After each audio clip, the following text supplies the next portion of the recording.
또 갈라디아서는 사도 바울이 이제 기록을 한 것으로 이렇게 알려지고 있습니다. 사도 바울이 지금 현재 갈라디아에 있는 여러 교회들에게 편지를 보내는 거예요. 이미 하나님과 예수 그리스도로 말미암아 교회가 되어진, 성도가 되어진 자들을 향하여서 보내는 편지다, 이렇게 밝혀주고 있는 내용입니다.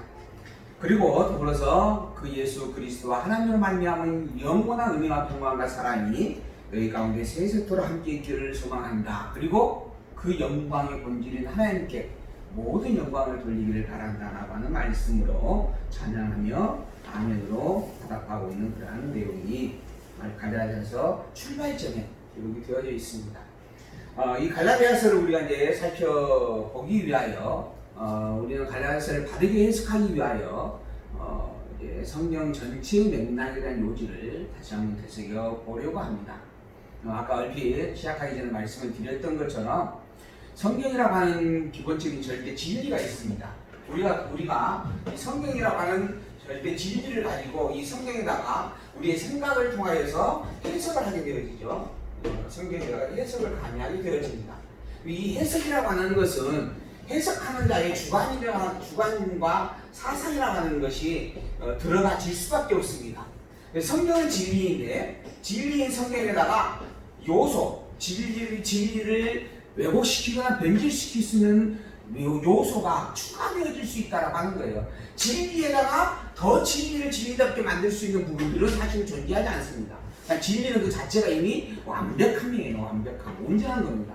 그런데 그것에 무언가가 추가된다라고 하는 것은 오히려 진리가 왜곡되고 변질되어질 수 있는 요소가 되어질 수밖에 없는 것이죠. 그러한 부분 속에서 그 진리에 대하여서 진리를 해석하고 있는 부분의 섭리는 하나님께서 인간을 통해서 이루어 가시는 어떤 역사적 사건들입니다. 그래서 이 세상 피조 세계 인간은 자기의 이성적 사고와 주관을 통하여서 성경을 접근하고 그로 말미암아 성경을 해석할 수밖에 없는 상태에 머물리는 존재들입니다.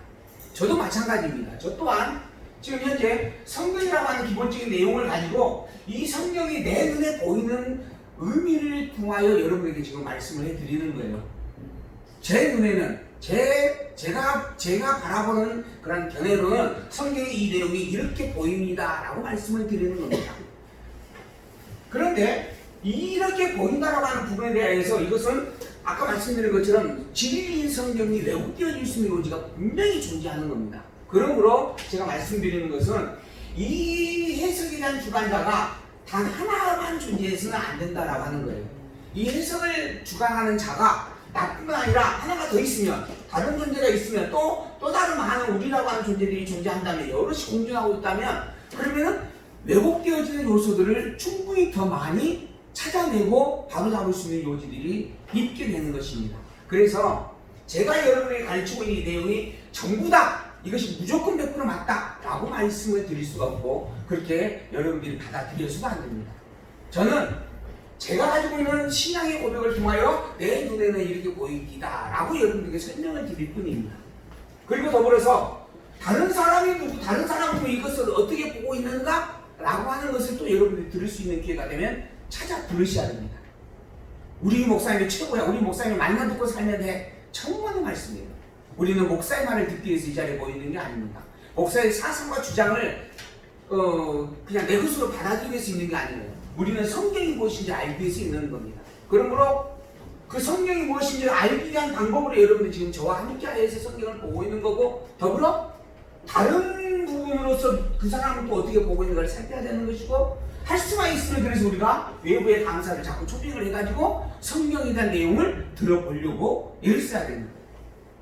그래서 이번 코로나 때문에 미뤄졌지만은 조금만 잠잠해지면 상반기에 우리 타지에게는 목사를 모셔다가 강의를 들을 겁니다.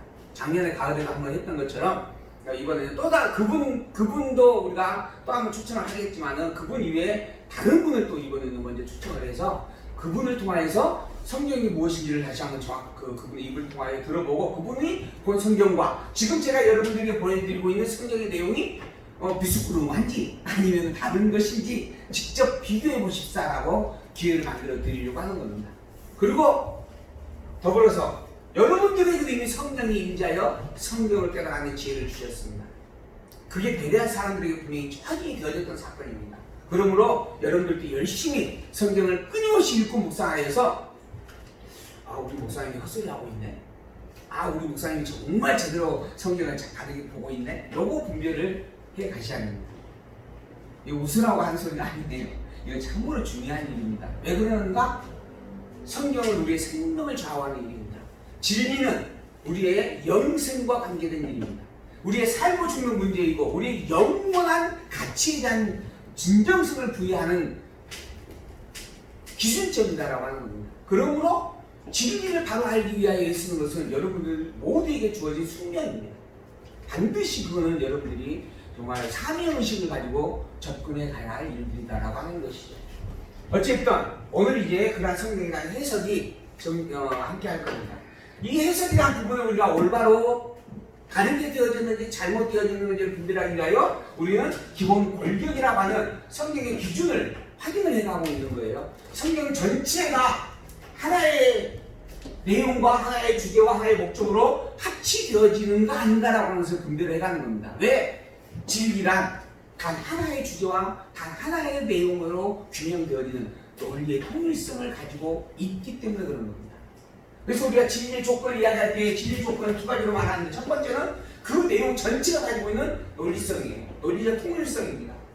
통일, 단 하나의 목적 아래 그 하나의 주제 아래 모든 내용이 정말 규합되어지고 있는가? 이 본문이 과연 그 한 주제를 말하는 것이 맞는가? 한 주제를 말하고 있는 것이 되어지고 있는가? 라고 하는 겁니다. 그 한 극에 관련 성경의 통일성과 논리성입니다. 두 번째로는 그러한 주장된 내용들이 다 실제 사실인가 아닌가라고 하는 거예요. 이 두 가지 요소가 충족되어질 때 우리는 진리다라고 판단을 하고 분명을 하고 인정을 하는 겁니다. 근데 이미 성경은 전부가 다 사실이에요. 역사적 사실에 대한 내용을 기록하여 우리에게 보여주고 있는 말씀입니다. 물론 그 이전에 인간의 역사가 있기 이전에 창조되어졌던 일들부터 시작해서 성경에 기록이 되어져 있어요. 인간이 알지도 못하는 역사가 기록이 되어져 있는 겁니다. 그런데 그 이후에는 모든 인간이 실제 살고 있는 삶의 현장을 통하여 기록되어져 있습니다. 아브라함이 살았던 당시의 상황에서 기록되어지고, 그 다음에 모세가 있었던 당시의 상황에서 기록되어지고, 그리고 사도들을 통하여서, 지금의 교회들을 통하여서 또 기록되어진 내용들이 성경에 다 있는 내용들이, 그게 다 역사적 사실을 기록하고 있는 내용들이다라고 하는 거예요. 그 역사적 사실들이 근거를 찾아보니까 우리가 역사의 인식조차 하지 못하였던 때에 하나님께서 선포한 언약이 있는데 이 언약한 대로 다 되어진 일들이었다라고 확인이 되는 겁니다. 그래서 우리가 알지 못하는 역사적인 내용들까지라도 이건 실제 역사였다. 우리가 깨달아 알지 못하는, 우리가 존재하지 않았던 시대의 사건들이지만은 실제 그것도 역사였다, 사실이었다라고 하는 것을 우리가 공히 인정을 하는 거예요. 우리 인간의 창조되어진 성의 여섯 번째 날에 만들어지죠. 그러면 첫째 날, 둘째 날, 셋째 날, 넷째 날에 만들어졌던 일들에 대해서 인간은 알 수가 없습니다. 그게 역사의 사실이라고 하는 어떤 주장도 우리가 내세울 수가 없어요. 본 적이 없으니까 누구도. 근데 우리가 그걸 역사의 사실이라고 인정을 해요. 왜 그러는가? 비록 우리는 그 이후에 6일째 만들어졌지만 이후에 일어나는 모든 일들에 대한 내용의 바탕이 하나님께서 창조되어있는 첫날부터 선포되는 말씀과 연관되어 있다고 하는 것을 보았기 때문입니다. 하나님께서 태초에 빛이 있으라라고 하는 말씀을 통하여서 빛을 선포하시고, 그리고 모든 자연과 만물을 만드시고 그 모든 만물을 만들어 섭리하시는 이유와 목적에 대해서 밝혀주시고, 밝혀준 모든 내용들을 언약으로 선포하시고, 선포된 언약을 따라 우리가 가지고 있는 역사가 이 선포된 언약대로 된 일이다라고 하는 것, 이걸 우리가 확인하는 거예요. 그래서 이것도 실제 있었던 사실이 틀림없다라고 우리가 인정을 하게 되는 겁니다. 우리가 하나님이 있는지 없는지 본 사람이 아무도 없습니다. 지금도 마찬가지예요. 그 누구도 하나님을 본 자가 없습니다. 그런데 우리는 하나님이 있다라고 인정을 해요. 보이지 않는 분인데 왜 어떻게 인정을 하는가? 우리가 이미 그분의 입을 통하여 선포된 말씀들로 이루어진 역사라고 하는 실제 사실을 가지고 있기 때문에 인정하는 겁니다. 내가 가지고 있는 이 역사의 실제 사실들은 틀림없는 일인데 이 일들을 이미 예언으로 선포하셨고, 선포한 예언과 그 예언을 직접 이루는 사건들의 내용들이었다라고 하는 것. 그러므로 그 예언을 선포한 자, 그 예언을 이루고 계시는 자, 또한 이루신 자, 그분은 우리에게 보이지 않는 분임에도 불구하고 존재하면 틀림없다. 이게 신존적 확증이에요.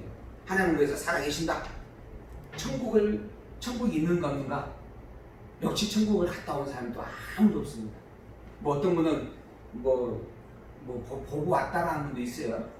죽었다가 살아났다. 그래서 뭐 우리 장로님 이야기를 빗대면은 내가 나를 다시 살려보내시면 내가 한국에 있는 모든 목사들을 다 하나님을 믿게끔 만들어 놓고 오겠다. 뭐 했다가 해가지고 다시 살아났다는 분도 있다 그러더라고요. 근데 그런 분들이 뭐 갔다 왔다 그러니까 내가 한 말도 없고, 근데 그분들이 주장하는 내용이 다 사실이라고 난 받아들일 수가 없습니다. 왜 내 눈을 본 적이 없거든요, 천국에 대해서. 근데 천국이 있느냐 없느냐라고 물으면 있다라고 우리는 담대하게 이야기할 수 있습니다. 왜 그러는가?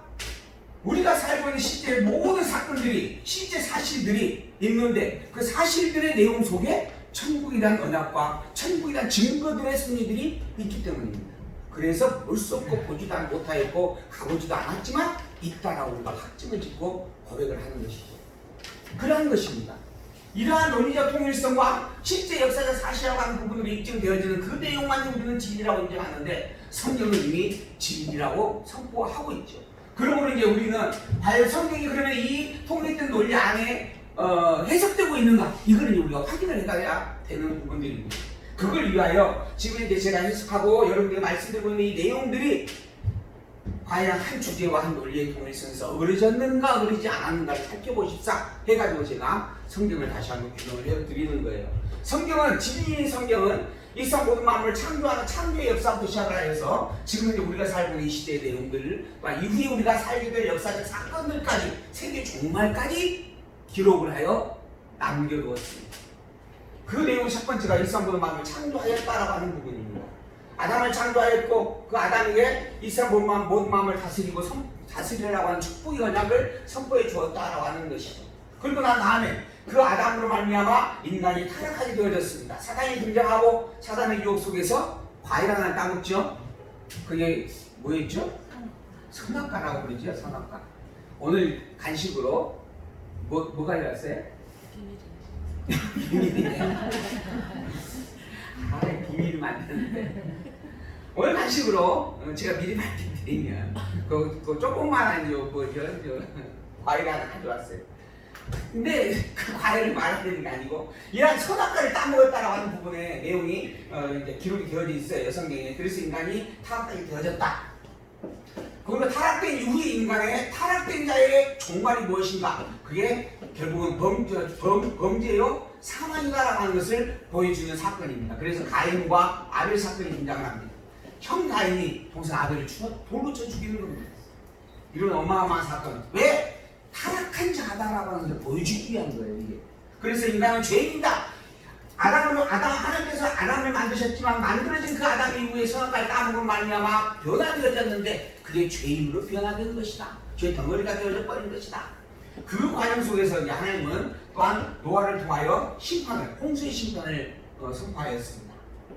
그리고 난 다음에 새로운 역사가 또 전개가 되어집니다. 모든 인간을 다 멸하신 하나님께서 다시 노아의 세 아들로 말미암아 인류를 새롭게 번성하도록 하시는 거죠. 아담은 죄 없는 자로 만드셨는데 죄 있는 자가 되어졌습니다.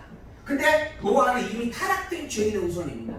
근데 타락된 죄인의 후손을 통하여 인간을 생육 번성하는 거예요. 그러니까는 이 아담으로 말미암아 생육 번성되어졌을 때의 섭리와 노아로 말미암아 생육 번성되어지는 섭리의 의미가 다릅니다.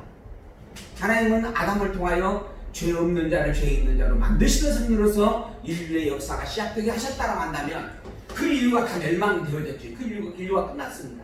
노아 하나만 남겨놓고 다 멸망을 시켰단 말이죠. 그리고 난 다음에 노아로 말미암아 제2의 인류의 시조가 되게 하여서 인간을 생육 번성하게 하셨습니다. 이때는 이미 죄인인 상태에서 죄인의 자녀들로 생육 번성이 되어지는 겁니다.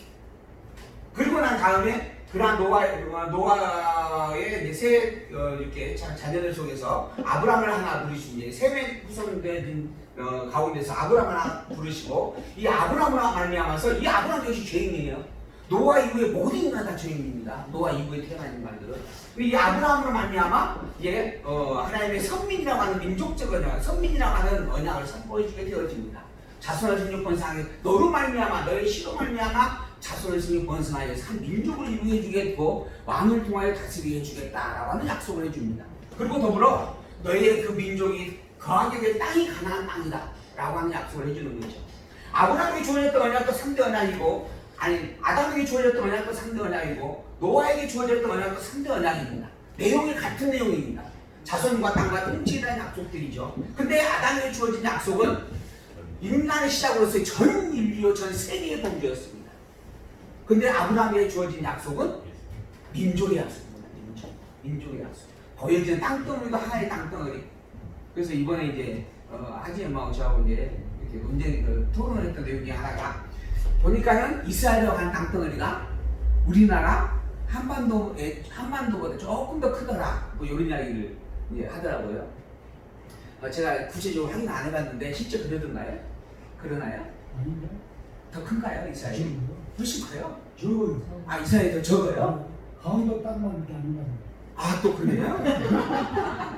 어찌됐든 그러니까는 우리나라 땅하고 비슷으로 한가 봐요. 그래서 그 얘기를 하더라고요. 근데 그런 작은 땅덩어리의 범주를 한정지어서 그곳에 관계된 언약을 선포해 주는 거예요. 그래서 우리가 이거는 그 뭐죠? 한계적 민족만 한 민족을 대상으로 민족적 언약이다 이렇게 이야기하는 겁니다. 전 세계 인류를 대상으로 언약이 아니고 아브라함의 언약 오직 이스라엘 민족을 향하여 주신 언약이다. 그리고 이 언약한 대로 가나안 자손을 생육하는 했죠. 400년이라고 하는 기간 동안 애국에서 종살이 되어지는 그들의 삶이었지만은 그 삶이 결국 헛된 삶이 아니었습니다. 400년 시간이 그냥 헛되이 보낸 시간들이 아니었어요. 하나님에게 있어서는 그 시간이 자손을 생육 번성하게 하는 약속을 이루어주는 시간들이었어요.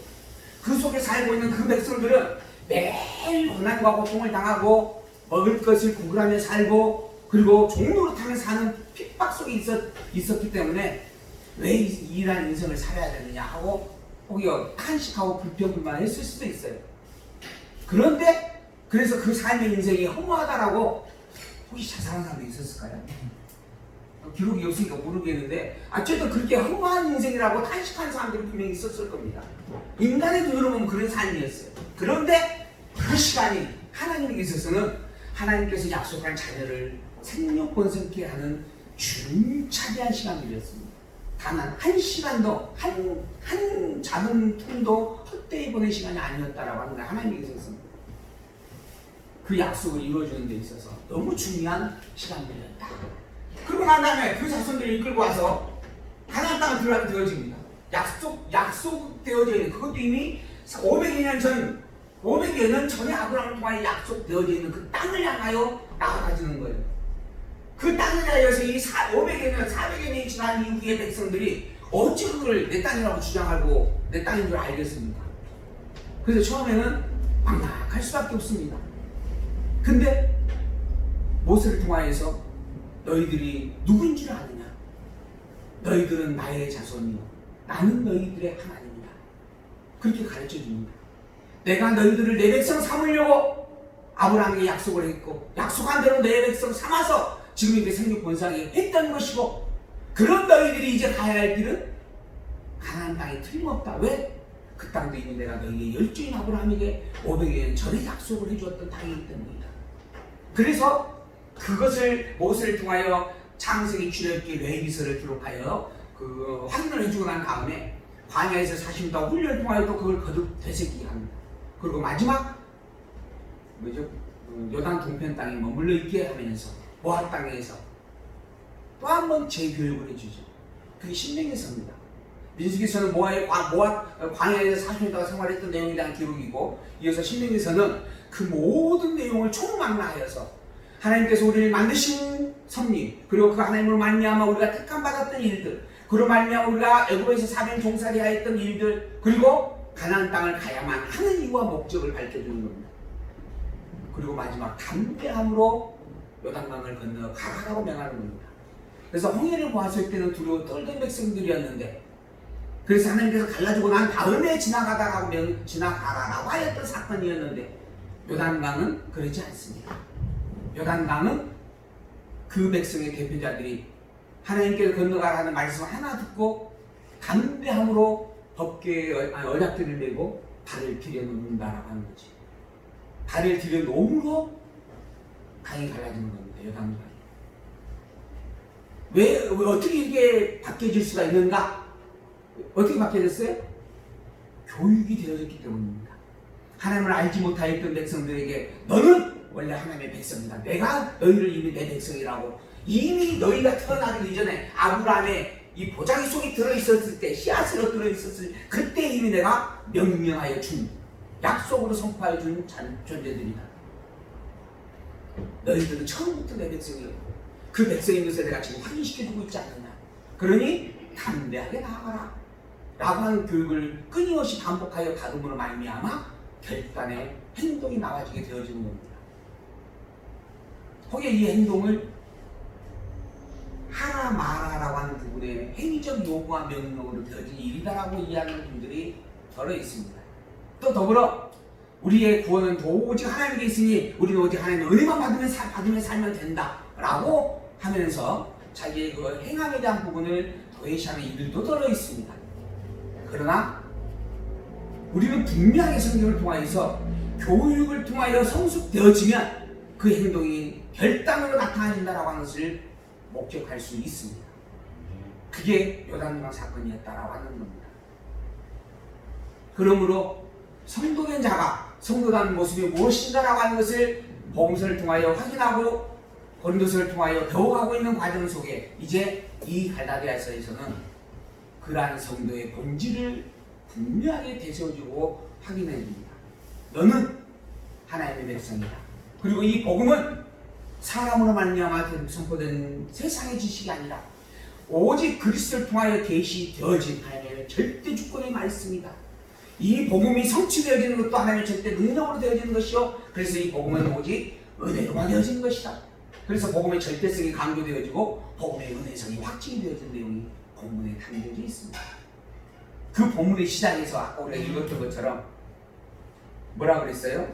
교회와 성도 되어진 너희들에게 하나님 아버지와 주 예수 그리스도로부터 은혜와 평강이 있기를 원하노라. 더불어 그 일을 위하여 하나님께서 그리스도를 이 땅에 보내 우리의 모든 죄를 대속해 주셨다.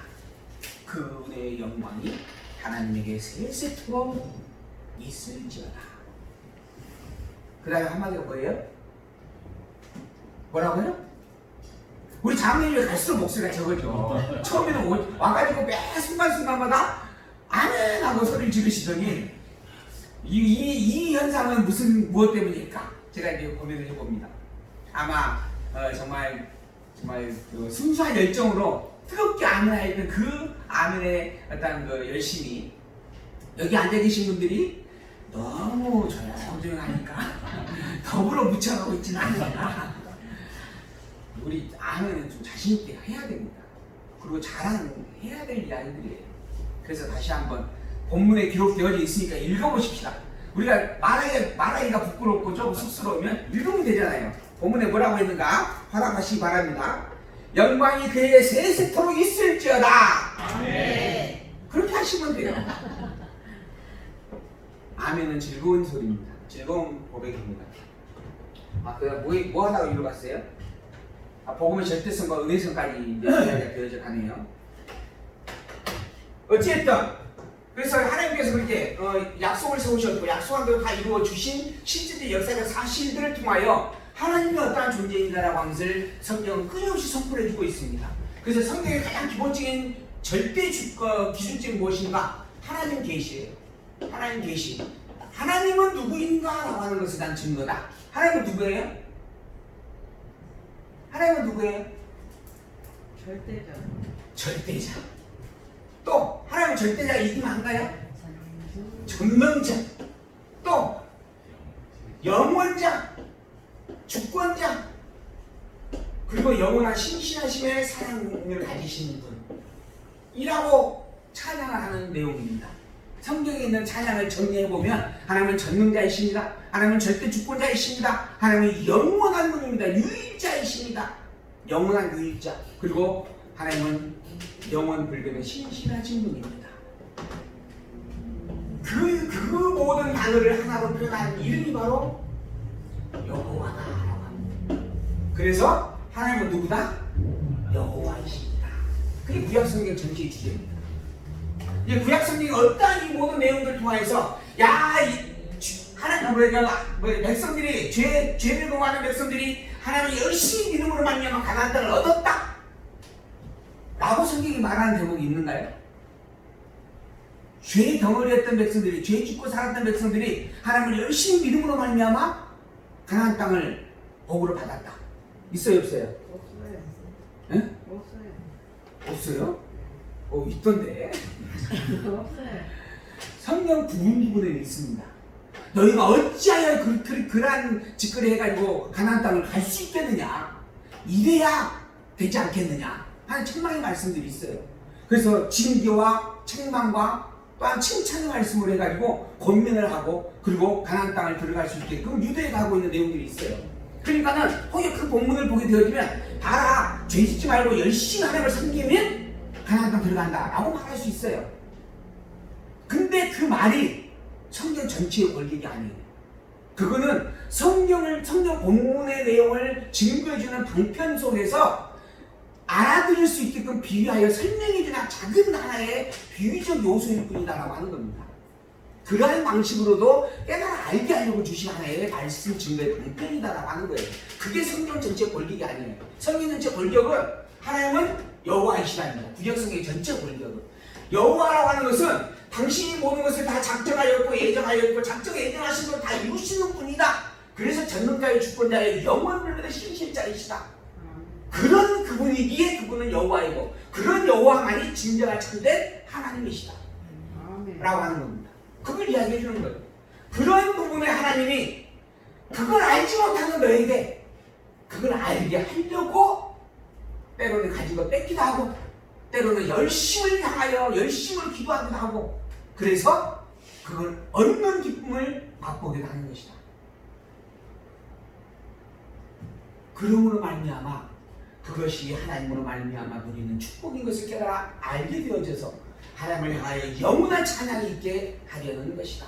그래서 오늘 본문에서도 세세토록 그에게 영광과 찬양이 있을지어다라고 고백을 하는 겁니다. 그런데 이제 그러한 부분들이 내가 열심히 하면 된다라고 하는 부분으로만 강조가 되어진다. 이건 성경에 어긋나는 얘기예요. 나로 하여금 열심을 내게 하시는 말씀이 있다. 근데 왜 열심을 내게 하는가? 그리고 더불어서 나는 그 말씀을 따라 열심히 살아야 되겠다. 왜 열심히 살아야 되겠는가? 하나님이 살아계시기 때문이다. 그 하나님이 여호와이기 때문이다. 여호와이신 그 하나님으로 말미암아 내가 누리고 있는 이 놀라운 은혜의 영광이 넘치기 때문이다. 그러므로 할 수 있거든 매 순간순간마다 감사의 찬양으로 하나님을 찬양하며 살자라고 고백할 수 있게끔 만들어가는 이야기가 성경에 담겨져 있는 내용이다라고 하는 거예요. 나로 하여금 그저 행위를 강조하고 행위를 요구하는 말씀이 아니라 그렇게 살아가는 것이 하나님이 기뻐하시는 이름을 깨달아 알게 하여서 그렇게 살기를 애쓰고 노력함으로 하나님의 백성답게 하나님의 아들답게 하나님으로 말미암아 누려야 될 복을 기쁨과 충족으로 누릴 수 있게 하기 위하여 주시는 권면의 말씀이다 라고 하는 겁니다. 이런 말씀들에 대한 요지를 우리는 이제 예수 그리스도를 통하여 확인을 하게 되어집니다. 하나님께서 이렇게 찬양을 하기 위해서 구약성경 말씀을 주었고 그런 하나님이 예수 그리스도를 이 땅에 보내셨습니다. 말씀으로만 증거되어져서 모형적 선지로만 증거되어져서 백성들을 가르쳤던 하나님이 이제는 실체인 그리스도를 아예 보내주시는 겁니다. 내가 너희들에게 그렇게 모형으로 열심히 가르치고 보이고 확인해 주었는데 깨달음이 참 이입했다라고 하는 거지. 너희들이 그래도 또 범죄하고 또 되돌아서서 죄 가운데 돌아가려고 하는 속성을 벗지 못하고 있더라 하는 겁니다. 그래서 바벨론 포로로 끌려가기도 했고 그 포로에서 다시 돌아오기도 했는데 그것도 일방적인 승리였습니다. 애굽으로 종살이하게 되어진 것도 그러니까 종살이했다가 애굽에서 나와지는 것도 일방적인 하나님의 절대 주권 승리였지만은 더 놀라운 사건으로 확인해주는 내용이 바벨론 포로 사건입니다. 끌려갈 수밖에 없도록 승리가 되어져서 끌고 갔습니다. 그리고 그곳에서 얼마나 큰 번역과 고통을 겪었는지 기록을 해주고 있어요. 내 혀를 잘라버리고 싶다. 내 악기를 치고 있는 내 손을 잘라버리고 싶다라고 하는 탄식의 노래가 있었던 것을 우리는 성경을 통해서 확인을 했습니다. 그런 고난과 고통을 그 끌려갔던 백성들이 겪었다라고 하는 겁니다. 하나님을 찬양해야 될, 찬양했어야 할 이유가 이제는 이방인들의 왕들을 즐겁게 하기 위해서 노래를 부르고 있다라고 하는 것에 너무 수치와 비굴함을 느끼면서 이 혀를 잘라버렸으면 좋겠다, 빼버렸으면 좋겠다, 이런 탄식을 했던 백성들이에요. 절망 속에서 어떠한 소망과 희망도 갖지 못하는 상황 속에서 정말 노래할 수밖에 없습니다. 근데 그러한 백성들을 또 버레스 왕이라고 하는 이방의 왕이에요. 근데 그 왕이 갑자기 왕이 되어졌어요. 그래서 그 하는 첫 번째 일은 뭐냐? 유다 백성들은 다 돌아가라. 그 당시에 그 백성들은 재산적 가치가 있는 존재들이었습니다. 노동력이었어요. 그래서 일부러 가서 남의 나라에서 사람을 끌어다가 종으로 삼는 실이었습니다. 그런데 그 자연스럽게 이미 종으로 구성되어져 있는 이 유다 백성들에 향하여 너희 다 너희 나라로 돌아가라. 돌아가서 성전을 지어서 하나님을 섬겨라. 그렇게 선포를 해버리는 겁니다. 그것도 이방 나라의 왕의 입을 통해서. 그렇게 해서 와진 거예요. 그래서 그들이 와가지고 세바벨 성전을 짓습니다. 그러고 난 다음에 그 성전을 짓고 난 다음에 얼마나 기쁘고 얼마나 정말 행복했는지 몇 날 며칠을 축제의 밤을 보내면서 광란의 밤이라고 표현하면 좀 그렇고 이번에 또 코로나 때문에 안 됩니다. 그 축제의 밤을 보냅니다. 너무너무 기뻤어. 그래서 6월절, 불임절 그 절기들이 다 회복이 됩니다. 그 모든 게 하나님의 절대적 은혜였음을 너무 통감을 한 거예요. 그런데 그 백성들이 얼마 지나지 않아서 절름발이 재물을 가져옵니다. 11조를 내라 했더니 11조에서 빼먹을 거 다 빼먹고 또는 정말 좋은 것은 다 제껴놓고 정말 재물로 드리기에 부합하지 아니하는 것들을 갖다가 가져오는 겁니다. 그걸 훈계하고 가르쳐야 될 제사장과 지도자들이 그걸로 훈계했더니 백성들이 그럼 아예 안 드리면 되지? 안 가져와 버립니다. 이 먹는 것의 문제는 정량한 위협이에요. 그러니 제사장들이 야 아까 전에 했던 내 말 다 취소할게. 내가 잘못해서 그냥 그거라도 가져와 다오. 비굴하게 굴복을 하죠. 그렇게 해서 제사가 변질이 되어버립니다. 하나님께 드리는 제사가 내가 먹는 음식과도 못한 제물로 취해져 버립니다. 어찌 그런 망령된 일들이 용납될 수 있겠는가? 인간의 타락된 죄성 때문에 그런 겁니다. 하나님의 백성이지만은 돌아왔던 백성이고 은혜를 체험한 백성이지만은 그럴 수밖에 없는 존재인 것이죠. 그래서 아예 하나님께서 이제 더 이상 모욕으로 하지 않겠다. 내가 실체를 너희에게 보내겠다. 다시는 어떠한 제물로 너희들이 드리는 그냥 모욕적 제물로 받을 것이 아니라